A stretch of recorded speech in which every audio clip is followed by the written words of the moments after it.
Welcome to another episode of Mick and the Fat Man, where we are talking artists, albums, and everything music.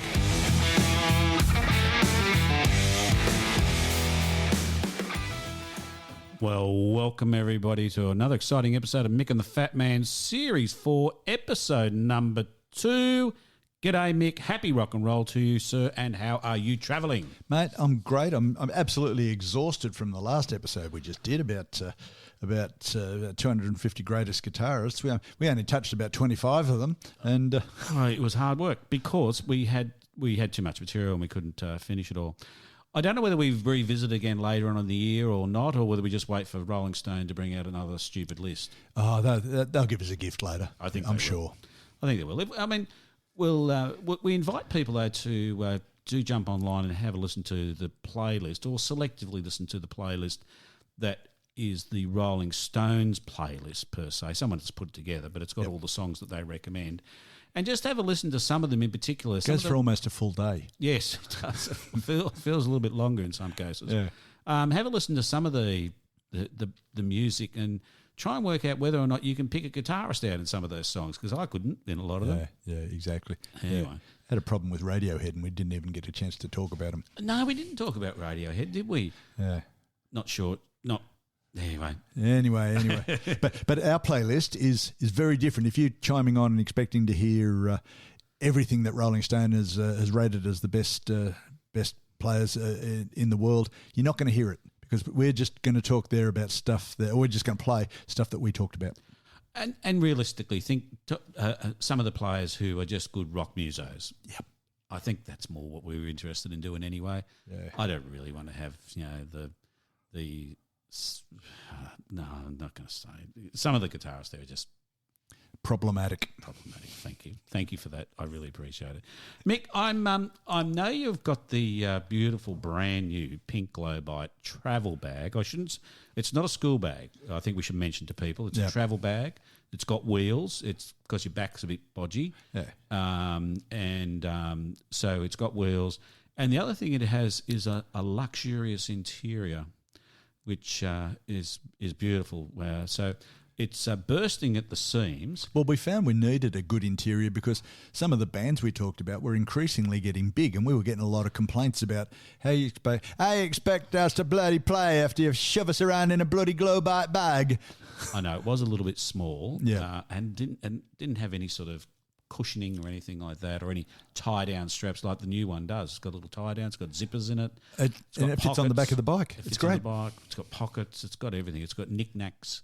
It's got a lock. It's got a TSA lock, so you can take it travelling with us as well. So it's great stuff. So let's get that up and let's get that open, because I want to hear what you're going to be doing this week, sir.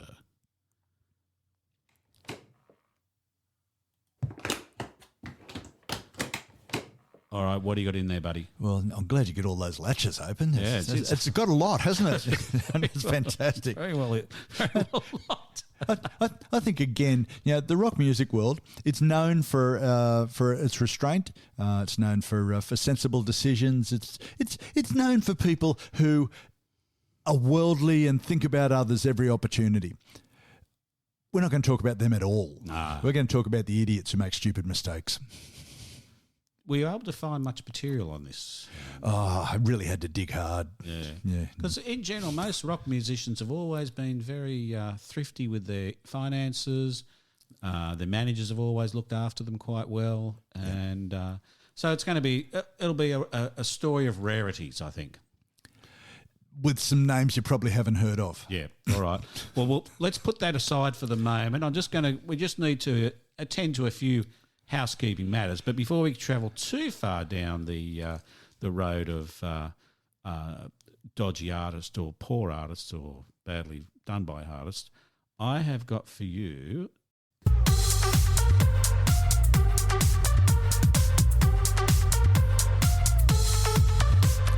all the news that is rock. All the news that is rock. All the news that is rock is here right now. That's right, Mick. Rock news is back, bigger and better than ever. And to kick us off,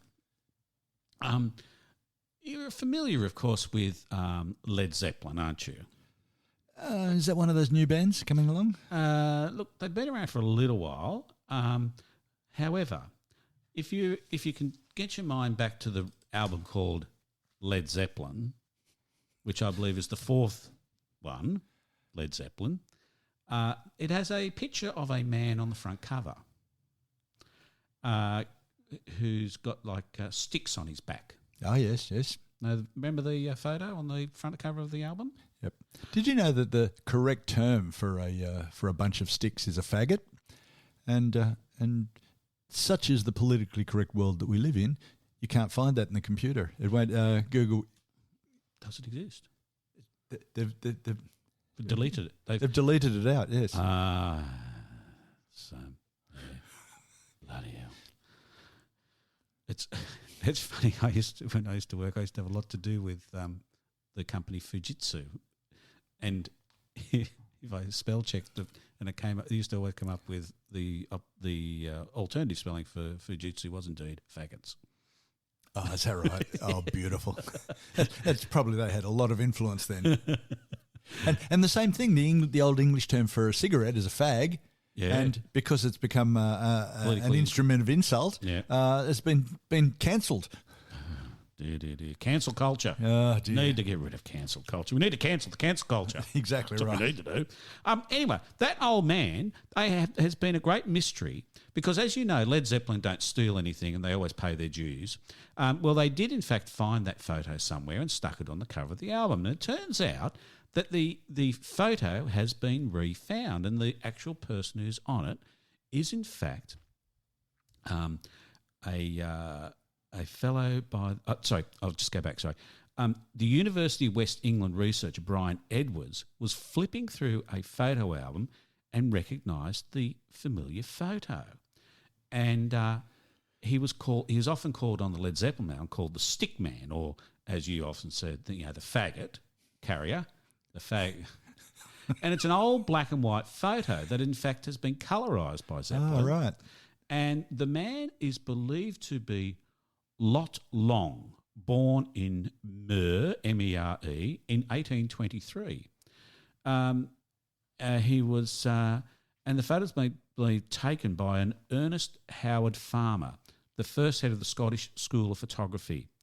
And so anyway, it turns out that in fact he was a thatcher, and hence he's carrying thatching material to put on top of a roof. So there you go.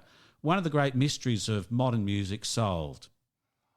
I know you're excited. I can sleep at night now. I know you're excited. So that's kicked us off on Rock News. That came out last year and I was bloody champed at the bit to tell you about it. But boy, I'm glad you did. now, other great news that's just recently to hand. Gene Simmons has announced a show with his new solo band and marking his first performance since Kiss played its final concert. So he hasn't stopped. He's just hung up the Kiss boots and he's putting on his solo band boots. So he's back up and running. So he's giving the world a kiss off. That's right. They'll take the stage in April 26 at the Summer Breeze Festival in São Paulo, Brazil. The band's lineup includes guitarist Brett Woods, Zach Throne, along with drummer Brian Tichy from Whitesnake. Stuff, yeah. Whitesnake, Billy Idol and Foreigner. Now, I'm always excited to see people getting back out on the road, and the Eagles are coming back on the road. I don't know whether there's any left, but they're back on the road, but they're doing their tour with one of those sort of dodgy backup bands called Steely Dan. Of all things, well, it's only Steely now. I think it's right. There's not much Dan left. Yeah, no, Dan's gone. So yeah, it's an interesting backup band, isn't it? Well, yeah. I mean, Walter Becker died about 7 years ago. That's right. So, what is it going to sound like? Who knows? Maybe they'll just play the records.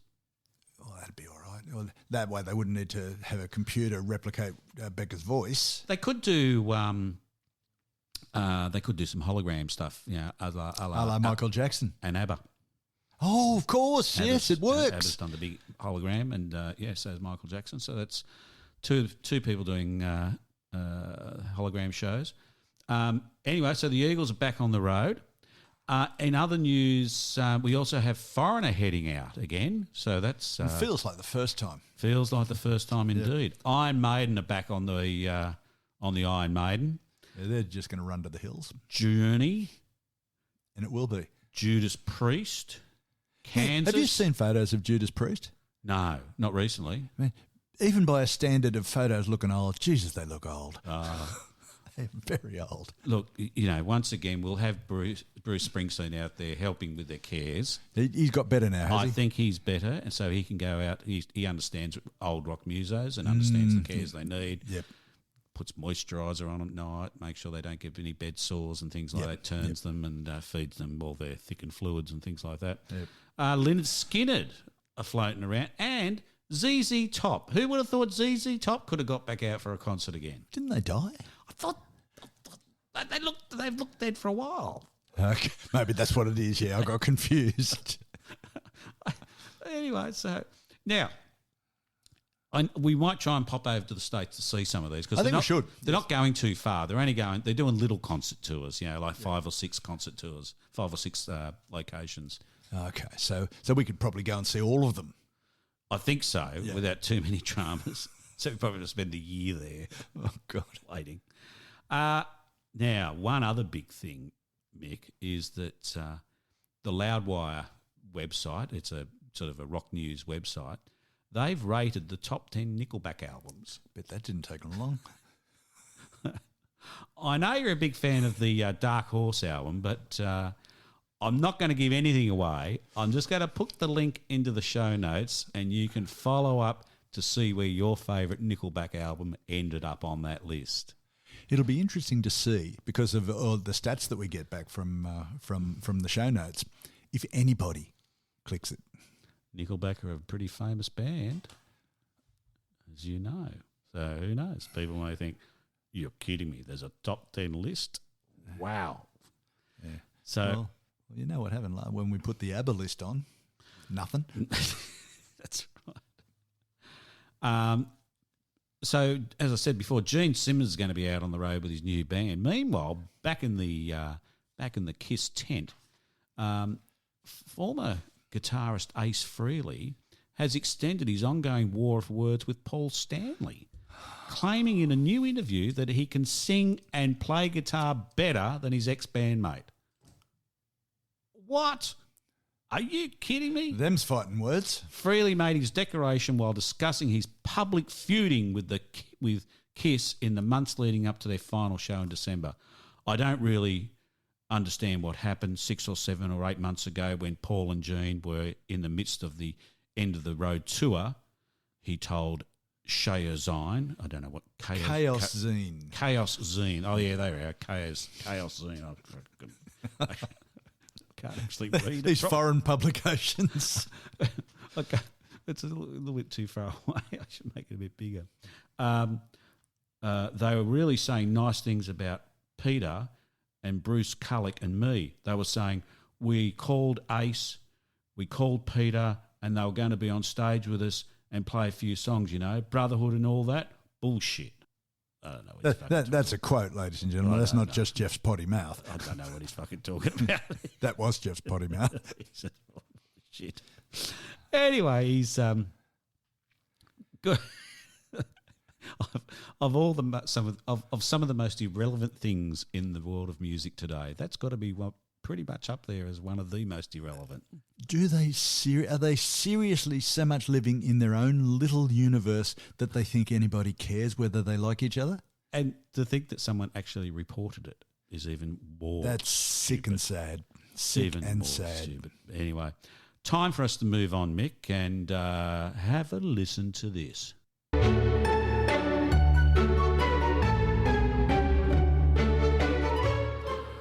Welcome to another reading from Robert Dimery's Gospel, 1001 albums you must hear before you die. Nice, huh? I always knew you had that preaching ability. I've been reading a bit of the New Testament, so I'm getting right into it. That happens. Mick, I've gone to Robert's Big Bad Bob's book. I've opened it up at page 288. and I have found this new emerging singer called Mr. David Bowie. And he's done this album called Aladdin Sane. I don't understand it. It's from 1973. Produced by David Bowie and Ken Scott. Art direction, Duffy Design Concepts. Running time 40 minutes and 47 seconds. The album was in Australian, reached number 7 in Australia for 24 weeks. And Genie got into number 42 for 14 weeks. So it didn't ace the charts, but it did quite well in Australia, that is. So, Michael, tell me about Mr. David Bowie and Aladdin Sane. Well, look, I'm glad you picked this one, totally at random. It was totally at random. Yeah, just open the page and see what happens. Mate, open the page and flick back 100 and I found it. This is... I know we talked very, very early in the piece, a few years back, we talked about Ziggy Stardust as Bowie's breakthrough album, and it was, but it was his breakthrough album in Australia and Europe. This starts to get him noticed in the US, right? He was a star with Ziggy Stardust, and he did a tour with Ziggy Stardust, blah blah blah blah blah, where he actually aired a lot of the material for Aladdin Sane. He toured the US, which was documented in a documentary. That's what documentaries are for, to document stuff. Wow, called Cracked Actor, yep. Which was named after one of the songs on the album Aladdin Sane. Very rocky, very much establishing Bowie's live credentials, being able to play stuff that people could really get up and move to. People have said that there's a lot of Rolling Stones type influence on there, and I'm not surprised that he actually covers a Rolling Stones song, "Let's Spend the Night Together," and Mick Ronson, who's the guitarist, does quite a nice job of assimilating that style of Rolling Stones playing. They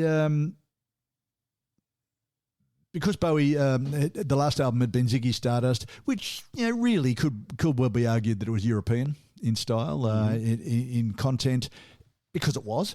Yeah. He was partly influenced by America when he wrote it. He worked hard, Bowie. He might have turned into a rock god later and been able to just tour and do whatever he liked, but he really did work hard, travelling by bus all the way across the US and back again. And this tour doesn't so much chronicle that tour, but it shows his influences. He's gone and seen what America's like. I'll just quickly read you one of the lines out of the review from the book. The lyrics reflect the pros of Bowie's newfound stardom and the cons of touring, and contain images of urban decay, drugs, sex, violence and death. So, as you just said, it displays some of the influences from the actual touring. Yeah, absolutely. So he got a really good feel for America. But look, let's not forget that Bowie was nothing if not ambitious. And the way we've seen, as we've discussed before, the way to make it in America is to give them a record they can relate to. And contemporary with Lamb Lies Down on Broadway by Genesis, which changed everything from their European focus and their English focus to throwing in lots of American references. This album did exactly the same, to the same great effect. An interesting bit here was that it says that the cover work, shot by Brian Duffy and featuring the lightning bolt across Bowie's face, was the most expensive cover ever made at the time. That surprises me, but surprises me too. I don't know what element of it was surprising. It's just another picture. A fantastic picture that has become Bowie's enduring image. Anybody sees a lightning flash across a face, and there's so many different treatments of that around the world and online. That's David Bowie from. If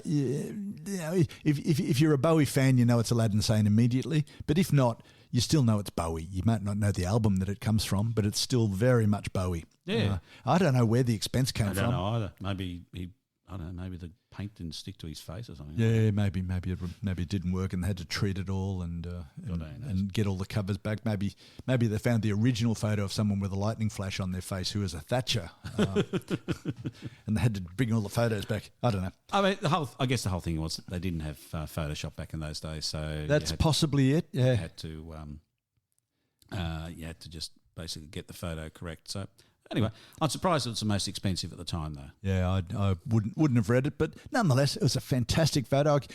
This is one we're really getting into the period there where I bought this album as it came out, and bought it in the shop, in the record shop. Remember those? Which record shop did you buy it at? Do you remember? Interesting. I think I bought it in a record shop in Warringah Mall, right at the front near the car park.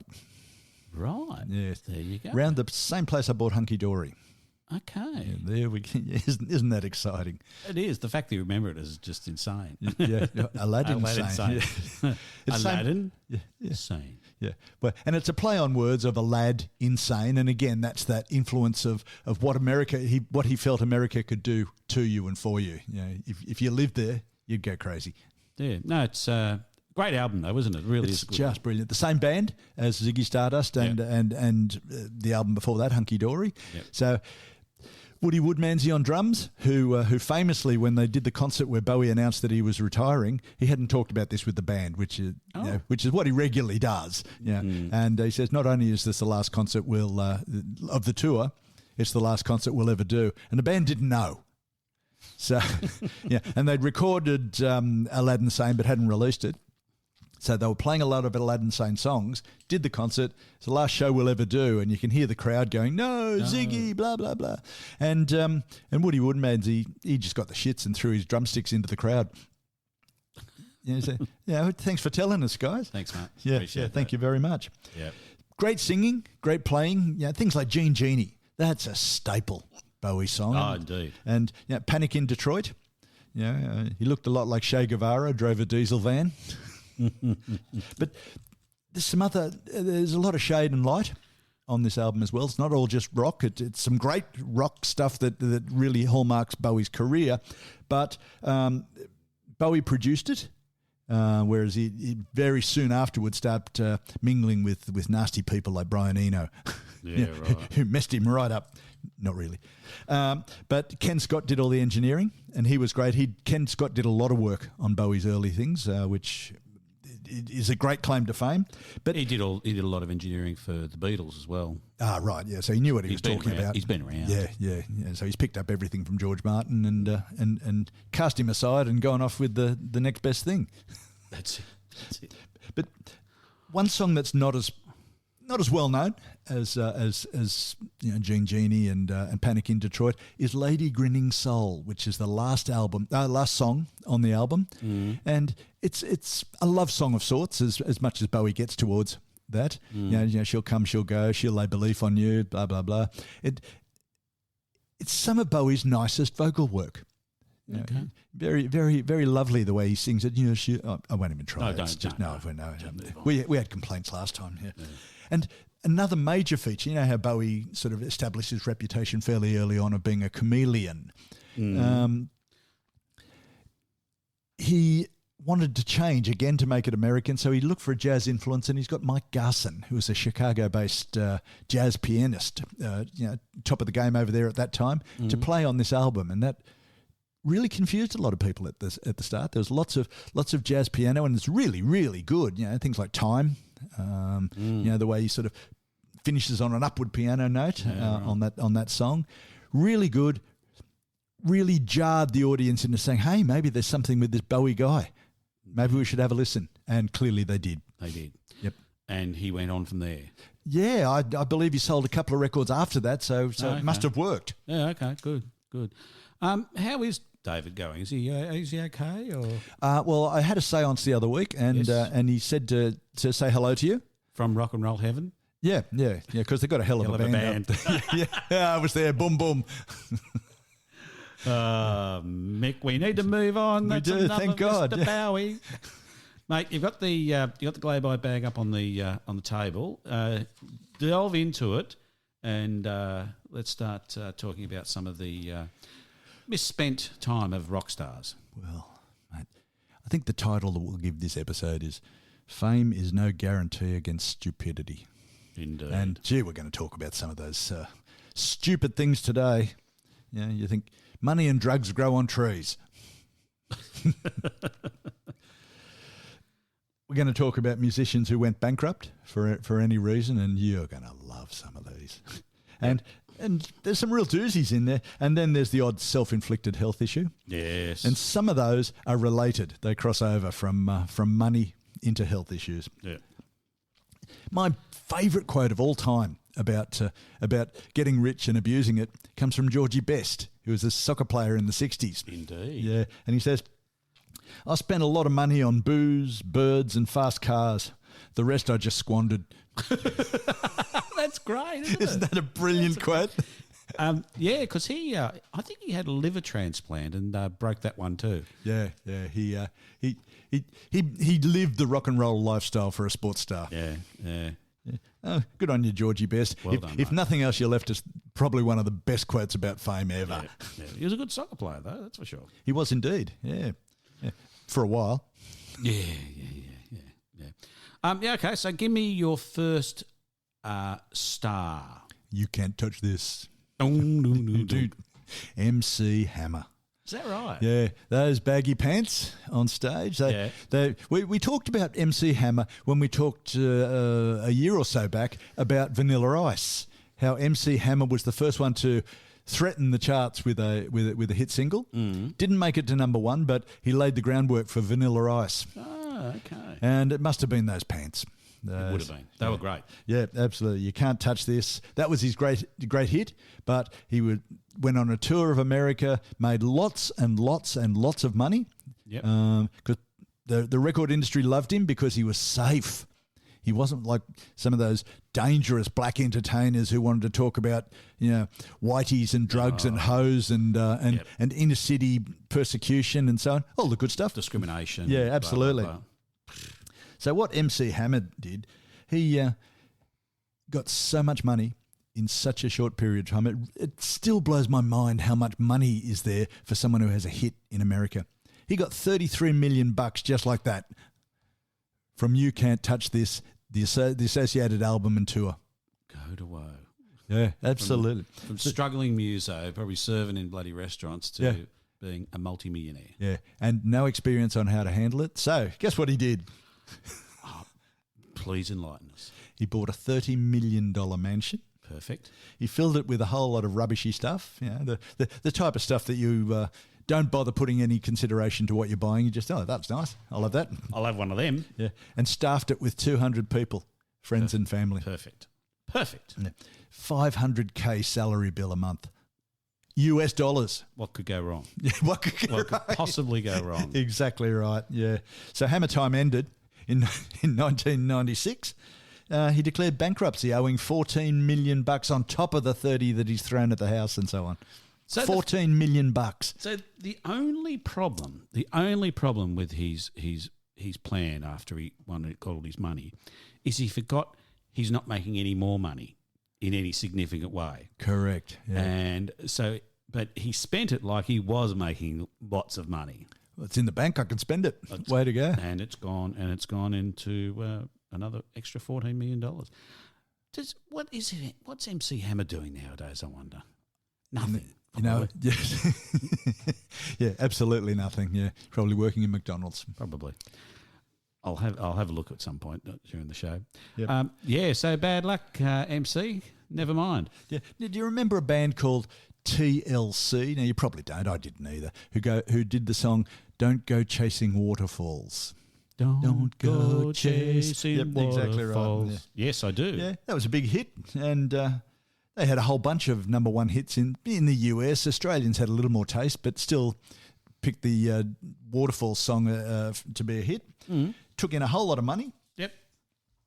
And lost it all. They had medical bills. One of the members of the band had sickle cell anemia, which is pretty nasty. Yeah. Oh. Yeah. So insurance payments on things that concerts they had to blow out because of her, and so on and so on.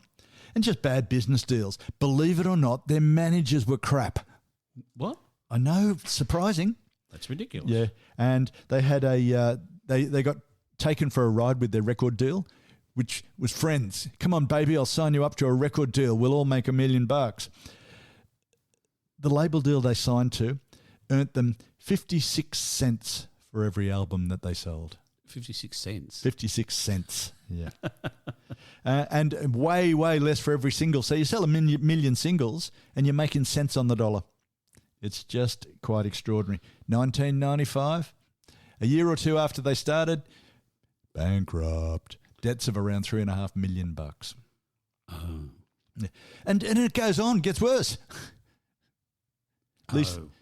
Lisa Lopez, who was the singer, she was living with a gridiron player. See how they all get tied up with gridiron players? Gridiron's like God in the US. And, it is. And oh Lord, what's the girl at the moment who's touring Australia? The biggest hit singer ever in the history of the world. I can see it. Yeah, long blonde hair. I'll think of a name in a moment and it'll interfere with whatever I'm going to say. But Lisa Lopez was living with a footballer called Andre Risson in his home in Michigan. He was violent and she was an alcoholic. There's always a good combination. I love that. That works really well, doesn't it? Yep. Brilliant. Yeah. So they had a fight. Yep. And he loved shoes. And footballer earning lots of money, endorsements, salaries, what have you. Yeah. He always bought lots of new shoes. Yeah. So she took them all off the rack, put them in the bath, poured lighter fluid all over them, and set fire to them. Yes. Now, one of the things when you've got a whole lot of shoes burning is that they keep burning. Right. Burned his house down.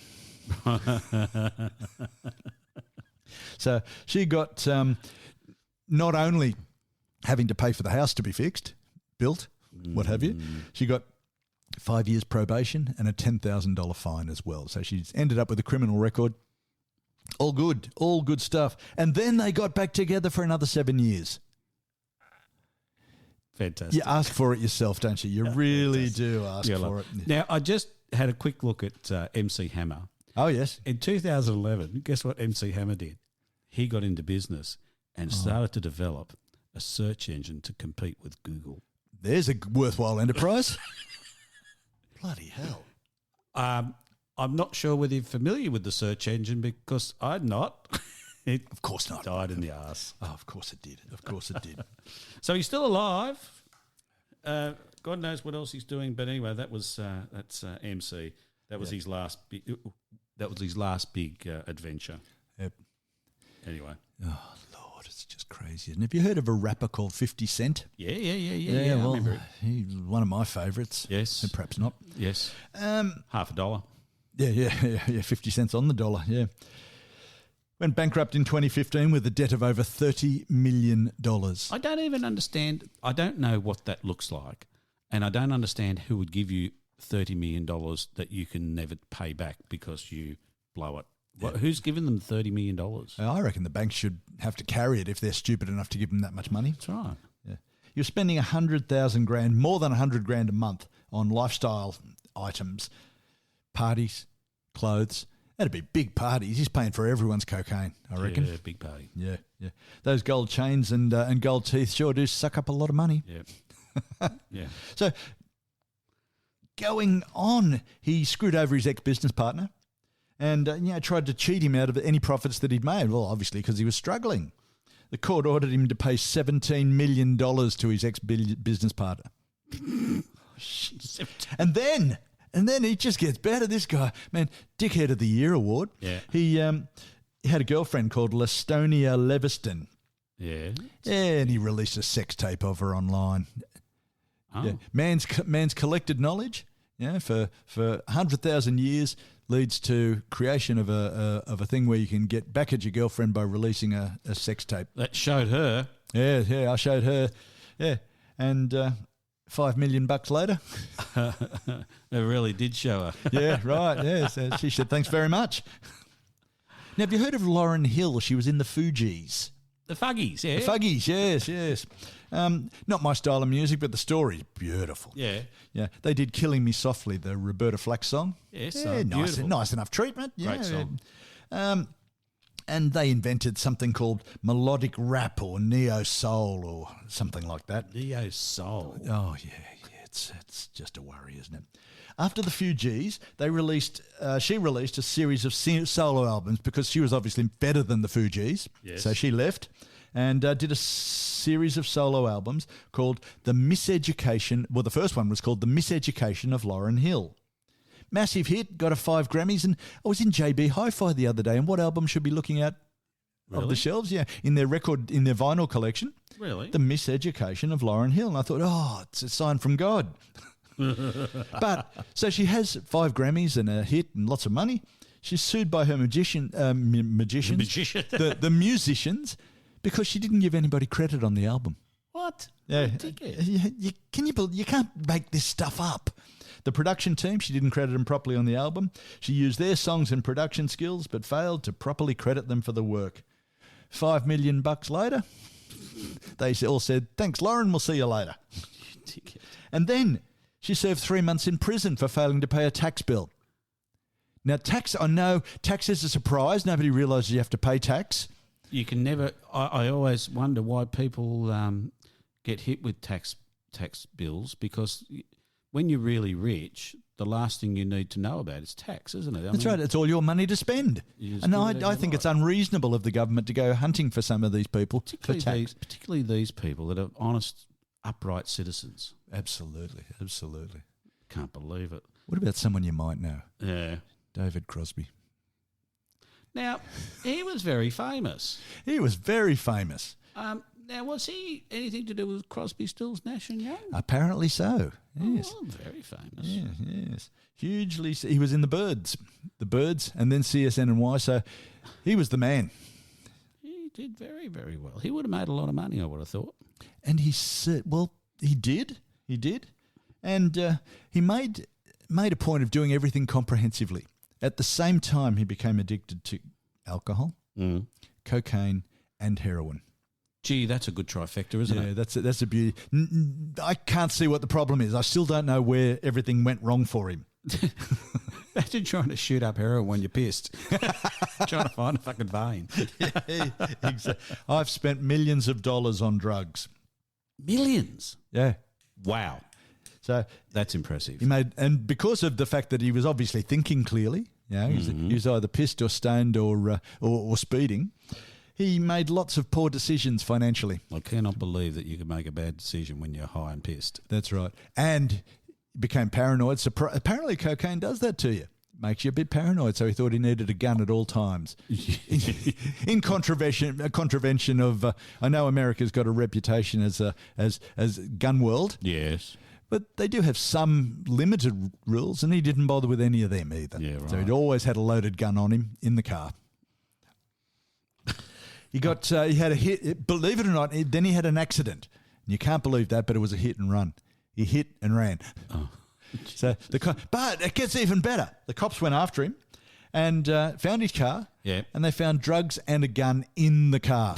So the very least he could have done, Mr. Clear Thinking, was, wow, I've just hit someone. I've just run away. Get the drugs out of the car. Yeah. Lose the gun in the pool. Yes. Throw everything else. Yeah. Get everything. No, nothing. No money coming in. And obviously lots and lots of costs, legal costs, drug costs, etc. He was forced to go bankrupt. And whilst his career realigned a little bit as he went on, and he was always well regarded, because of who he was and what he was musically, headlines about David Crosby and his drug use were never far from the front page of the press. I think I've read that he actually blamed Neil Young for his introduction to cocaine. Well, which is probably true, but probably true. But he took it to the next level. he certainly strove to achieve and inspire, didn't he? He did great work. He did. He's a great worker. What about Meatloaf? Oh, Meatloaf. Now Meatloaf. Now he was not bloody Meatloaf. He's not renowned for the same level of drug use. In fact, his drug use is not one of the things that he is renowned for. But Bat Out of Hell sold 43 million copies, and he would have been on a reasonable contract. And even if he only got 56 cents for each copy, and he probably got better That's a lot of money. It's a lot. Impossible to go broke after that. Yep. Not. He lost even his... if you got 50 cents, you would still get 20 million bucks. Yeah, it's crazy, isn't it? Crazy. He lost his voice. Did he? Yeah, After Bad Out of Hell? Yeah. You remember he went quiet for a while? Yeah. Yeah. I So do. Bad Out of Hell, you couldn't go anywhere in the 70s, late 70s, without hearing Bad Out of Hell. Like a Bad Out of Hell. No, of course. And so he lost his voice, and everyone who worked with him sued him because he's supposed to be doing all this work and recording new albums. Oh. Right, and just crazy stuff. And he fought with Jim Steinman about the song rights on the original album. Because Steinman wrote all the songs. Steinman wrote it and produced it, yeah. And Mr. Meat, Marvin, Marvin Von A Day, I think was his name, yes. Yes. And he sang it and he did a great job and it was a really good album, but not paying the people who get you there. That's sure to end up in court, particularly in the US where they have such an adversarial court system. That's right. Yeah, just extraordinary. So, he went bankrupt after Had that. to go bankrupt. Yeah. Oh, well, that's another one down. Yeah. Another one bites the dust. Yeah.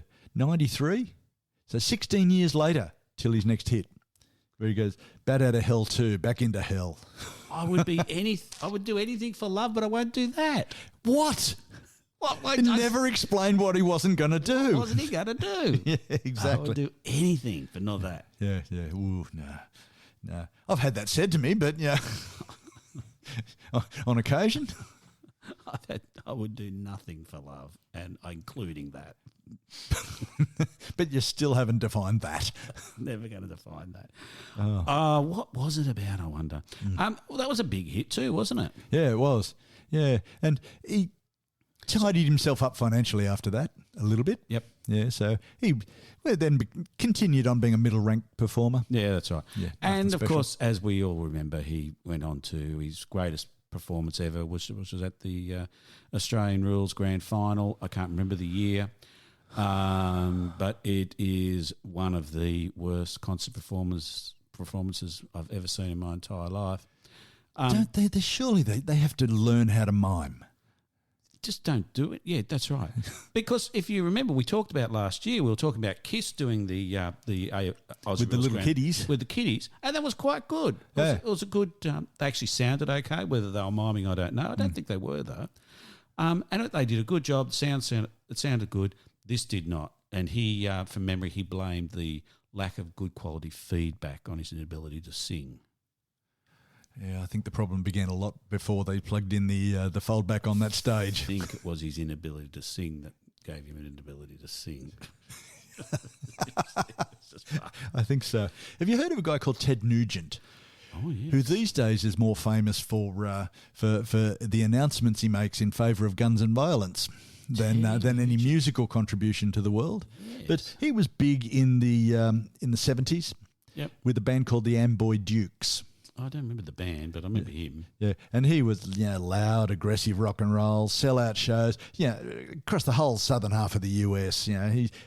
He's exactly what they're after. He'd play at speedways and NASCAR races and things like that. Yeah, and just have a great old time, which is good. He insisted on managing himself. Brilliant idea. Ooh. No, it's good. Nate won't get ripped off then. That's right, absolutely. Yeah, good. Yeah, so how do you sue yourself for idiotic decisions? He made business decisions along the calibre of, well, let's open a mink farm. Brilliant. Not growing coats, growing the little furry animals that they make the coats out of. Sure. And surprisingly, it didn't make him the money. And then as he became more famous in the gun world for his pronouncements, and he's big in the NRA now, which unfortunately for him is not very big anymore. The NRA has been going downhill for the last few years. Oh, well, that's true. They're still loud, and they're still got a lot of influence in the Republican Party. So we'll see how that goes, eh? But the president they've had for quite a few years now just resigned the other day. Yeah, for corruption. I can't think of his name. French sort of sounding name. Yeah, Lapierre. Lapierre. That's it. Yeah, interesting. Yeah, let's not delve too much into politics because it's a rabbit hole and a lamb hole we don't want to go down. Yeah. He had to sell the mink farm, whether or not it was making money, because the role of the mink farm, had to look after the minks so that they were well fed and happy and made nice coats. But he's in the gun and hunting world, which is all about finding minks and shooting them with high-powered rifles. Yeah. The two just didn't match. No, because every time someone put a coat on, it'd be full of holes. Bankrupt in 1980. Thanks, Ted. So he's clearly had a word to his manager. Yes. And come back a little bit from there. Poor old Ted. I feel sorry for him now. Who would have thought at the start of animal rights sort of time that you would think that a mink farm wouldn't go well? It's crazy, isn't it? Yeah, just crazy. Just bad luck, I think. Poor old Billy Joel. Billy Joel. Yep, Billy Joel. I saw him very, very early when he was first starting to make an impression on the charts. He came out here and he played at the Opera House. Is that the one he did with Elton John? No, okay. way, decades before that. Oh, okay. So he's at the Opera House and he's there playing his piano and he comes out and he's talking to the audience and he sits on the edge of the stage, with his feet dangling over the edge and he looks at the sign. He says, "No smoking," as he lights up and said, "Ha." Anyway, that had nothing to do with his bankruptcy. Was the concert good? It was good. He was great, really good. That was around the time of things like Captain Jack. Oh, great! Yeah, really, really good stories. His early songs, they were very almost Dylan-ish in the way he would tell a story. Yeah, some of his songs later left a lot to be desired. Yeah. They were still quite successful. Probably crappy stuff. Yeah, exactly right. Now, Billy Joel made a lot of money. He was huge. You couldn't go anywhere up until he retired in this century. But he had lots and lots of money. And so, again, my manager wouldn't rip me off. Why don't I make my brother-in-law my manager? Now, this brother-in-law, by the way, is the brother of his wife, the one he left for Christy Brinkley. Okay. So, we've got a lot of tight familial bonds there. No, there's no warning signs there. No, nothing at all. Ah. Yeah. So he used Joel's money, series of bad loans and, wait for it, inverted commas, risky business investments. Didn't get a mink farm cheap off Ted Nugent, did he? Probably. And those investments benefited Frank Webber was the guy's name, benefited his own investments. So he's using Billy Joel's money to invest in companies and schemes that helped him. Gee. Yeah, so you can't see it, can you? I don't even know how that could have happened. Yeah. So Joel only found out later. Didn't know. Yeah, he didn't know. So there was an audit of his funds, and so he sued Webber for $90 million. Whoa. Yeah. He didn't get much back. He got $8 million back from this bloke. And a bunch of shot up minks.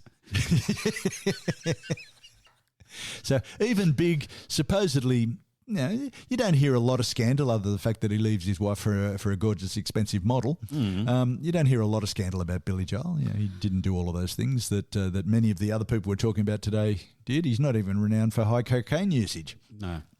But it happens to him. Did treat his band pretty badly, though. Anyway. Well, yes. Yeah, well, that's another story. Yeah. Being an asshole is not a stupid decision. No. It's just an asshole decision. Yeah, okay. Leif Garrett, you remember him? He was great. He's such a good-looking bloke. Good-looking blonde bloke with that hair, and all the girls just loved him. Oh, he's beautiful. Yeah. Teenager, fame, money. What a great combination. That set him up for life. He is ready to roll. He's going to roll. He's going to keep producing music. Yep. His beauty and good looks won't fade. No, nothing. Particularly if he starts using the needle. $300 a day he was spending on heroin, and that's back then. Yeah. That's back in the 80s. So he had a huge drug habit, and he's spending his spending habits on everything else. Like he's rich. No, hasn't anybody told him you haven't sold a record for 18 months, boyo? Yep. Yeah, and you're not gonna. You're not going to either. Yeah. And you can't even use a mic at the moment because you're so off your face. His former girlfriend in 1996, Nicolette Sheridan, who is a famous actress, tried to force Garrett into rehab. He left after half an hour. Oh.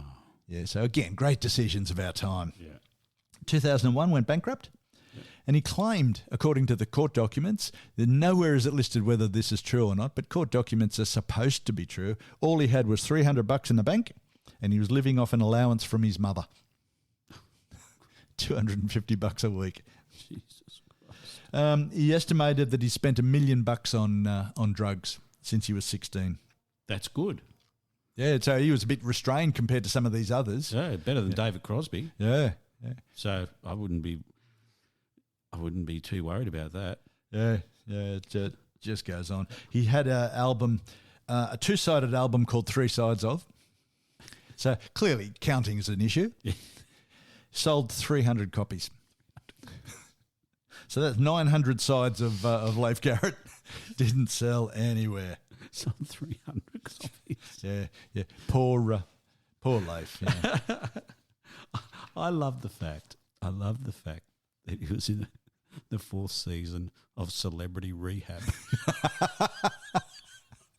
It's all good stuff, isn't it? Yeah. Celebrity Rehab. That's a very specialised show, isn't it? Oh, my God. At least Willie Nilsson didn't need to go there. No. He didn't. He lost a fortune. He lost an absolute bloody fortune, but didn't spend it on dope, although he's been known to have a bit of a toke on the old doobies. Yeah. And he didn't outlive his superannuation, although I think he's outlived he probably outlived everyone in his generation. I think there's only him and Mick Jagger left. I would think so, yeah. And Jagger's a worry. Mm. Yeah. In the early 90s, he owed $32 million in tax.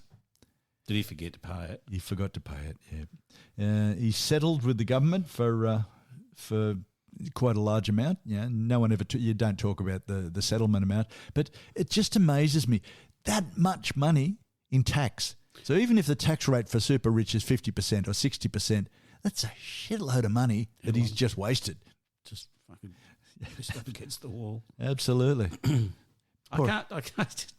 Oh, look, I owe them $30 million. Have you got that? No. What did you do with that? What did we do with it? I don't remember. Yeah. How much? Oh, it was about 100 mil. Yeah. So is that all right? The fact that we haven't got it anymore, we don't have to pay tax on it now. It's all right, isn't it? Mick Fleetwood did the same. Fleetwood Mack. Yeah, he sold 15 gazillion records. He sold more records than there are people in the world. And you'd think he wouldn't need to worry about money. No. But he estimates he spent $8 million on cocaine. I'd love to have $8 million to spend on stuff, but certainly cocaine doesn't, that much cocaine doesn't interest me at all. $8 million. The rest he blew on, believe it or not, uncertain real estate deals and junk. 1984, he went bankrupt. Yeah, clearly they've got it back together because with an ongoing selling proposition like Fleetwood Mac, with just those two albums, Fleetwood Mac and Rumours. You'd be getting massive checks in the mail every month. Absolutely. So it wouldn't matter. But I mean, to actually spend, because he had a few wives as well, didn't he? I believe so, yeah. And in his younger days when he wasn't looking so haggard, apparently he got around a bit. Which they all would. Come here, babe. I'll give you a pocket full of cocaine. Cocaine. All right, love. I'm there. You sound like a spunky chick. There. That's why we don't do this on air. on YouTube. Oh God Almighty! Yeah, because they were still.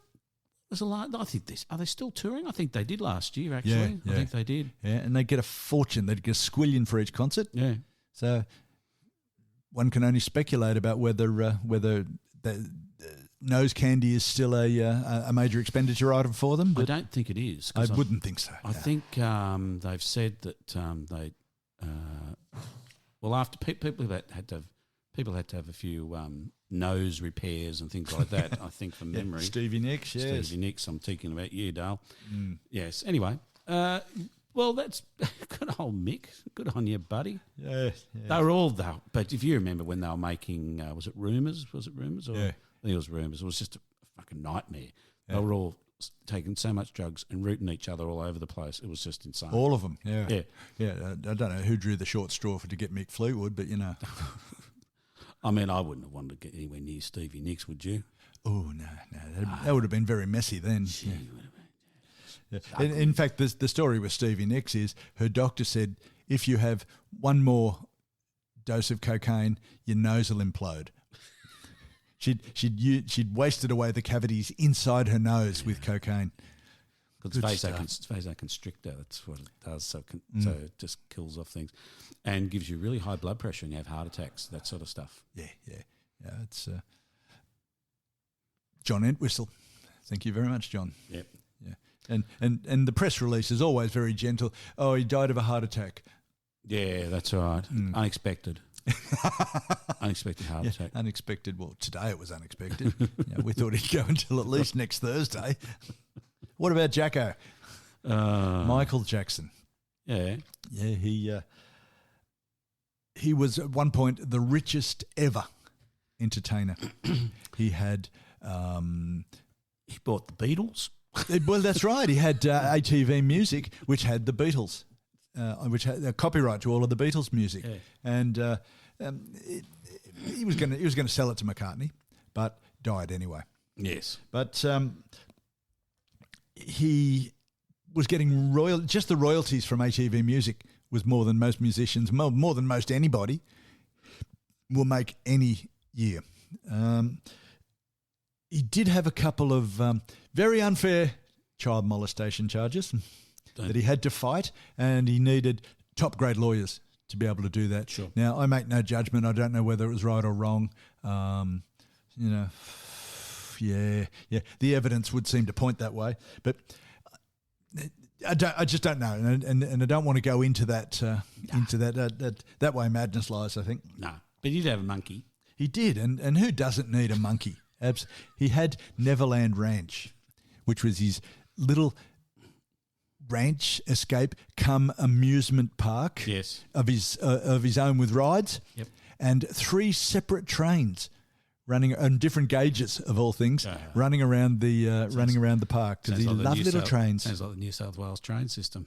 Well, yes, and obviously he made it work.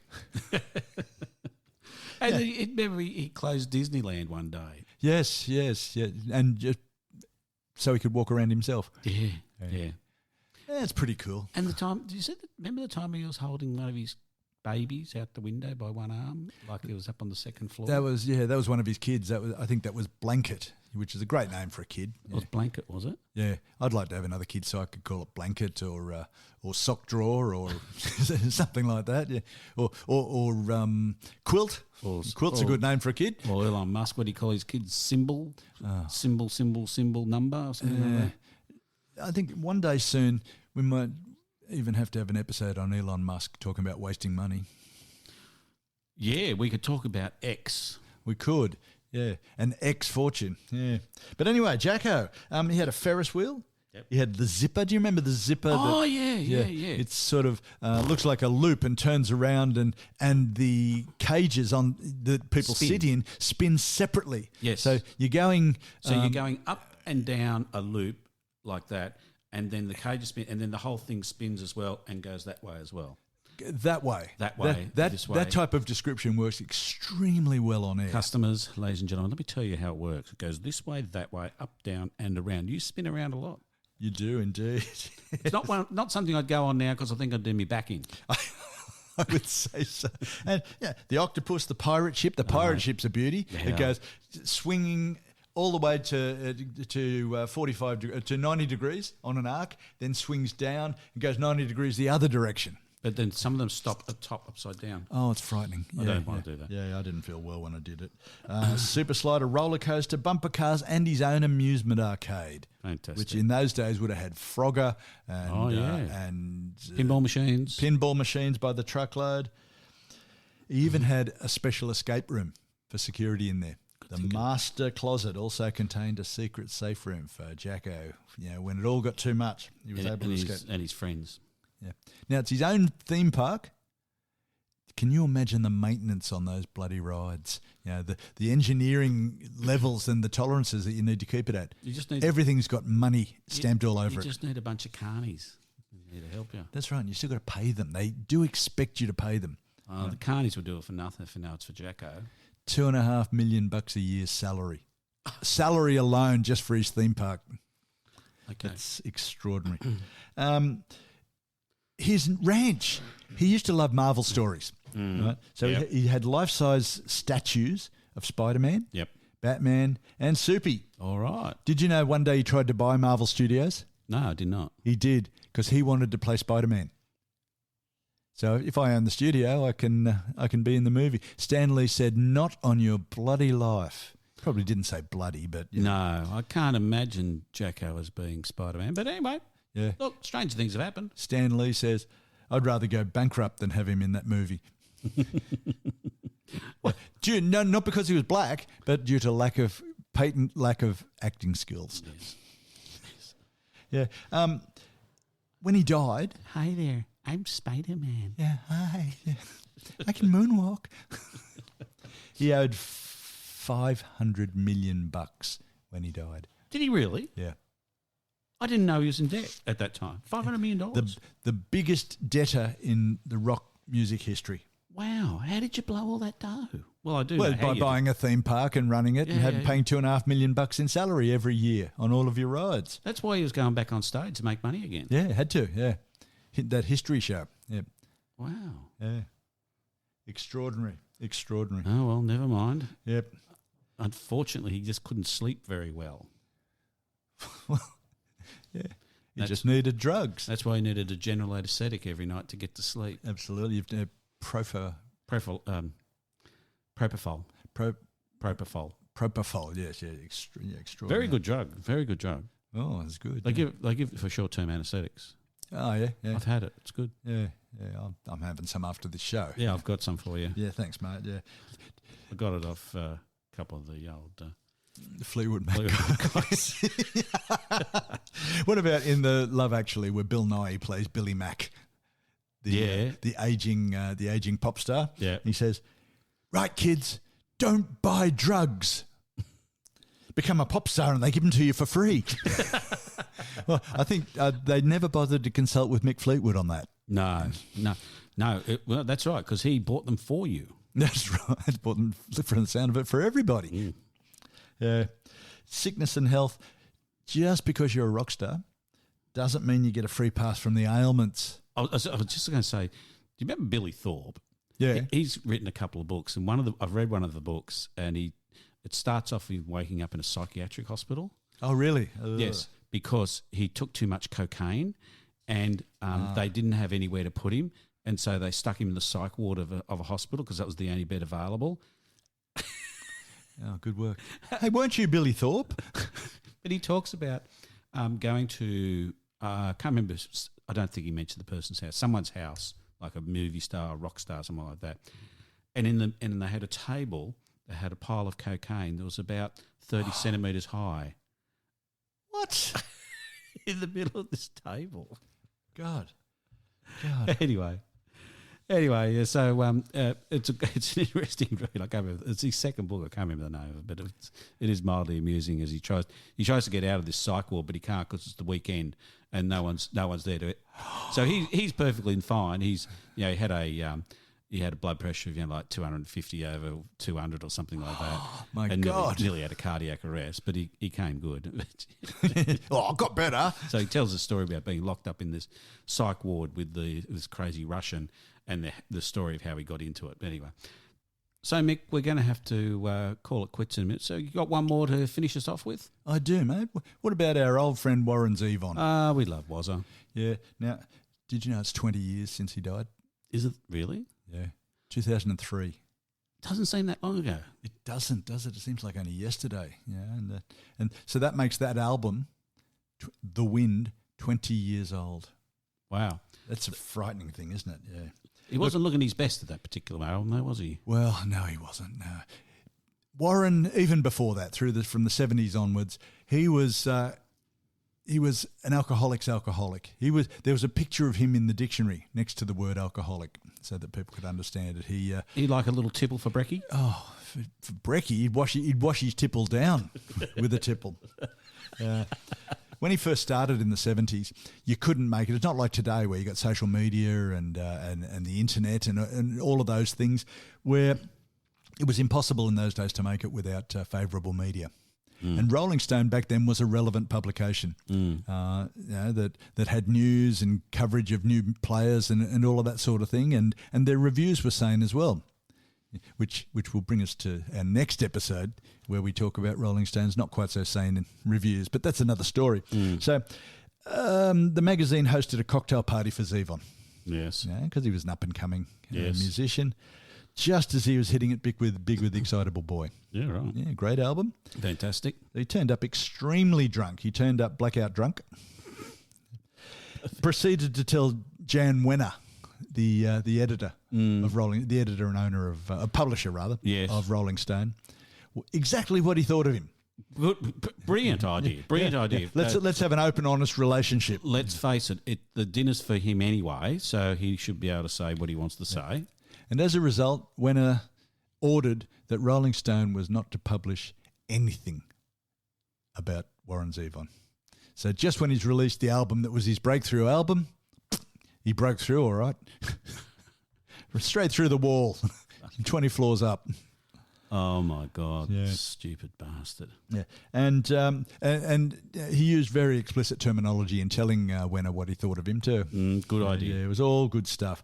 So, in his book, which is called "I'll Sleep When I'm Dead," which is probably a good explanation of his life, he lost his wife. He finally got clean in '87 with the album that he did with REM, called "Sentimental Hygiene." Yep. REM and Neil Young. Oh, that's right. Yes, he did indeed. Going to Detox Mansion. Yeah, he went to Detox Mansion, got clean, didn't drink. 2002, he was diagnosed with mesothelioma. Yeah. And people have speculated that, and as he did, it's a result of his childhood spent playing in the attic of his father's carpet store, which was referred to in some of his songs. He refused all the treatments because he wanted to finish the last album, The Wind, which for him was a huge success. Won Grammys, all sorts of things. It had performances by Springsteen, Jackson Browne, David Lindley, who we'll come back to. And David Letterman, wasn't it? Was it David Letterman? David Letterman was a good mate of his who regularly featured Zevon on the Letterman show and had Zevon. When the other guy who was in charge of the band had to go away sick, Zevon was the band leader. And he's on the album too. The hockey song "Hit Somebody." Yeah. Yes, hit somebody. Yeah, exactly. Yeah, so he'd almost just put it together, and had everybody singing his praises and died. So he could have done that 20 years earlier, but unfortunately, the alcohol claimed him, and he didn't try and get rid. We did try and get rid of it, but not real hard. Oh dear. So that's one of your self-inflicted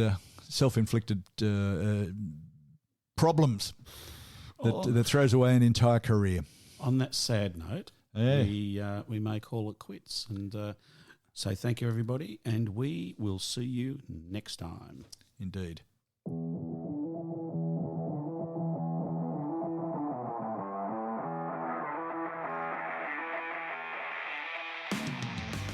Well, that's a wrap, and thanks for listening. Don't forget to subscribe. It's free.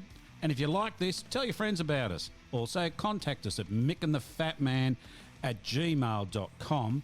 Follow us on Facebook and Instagram. Thanks very much. See you next time.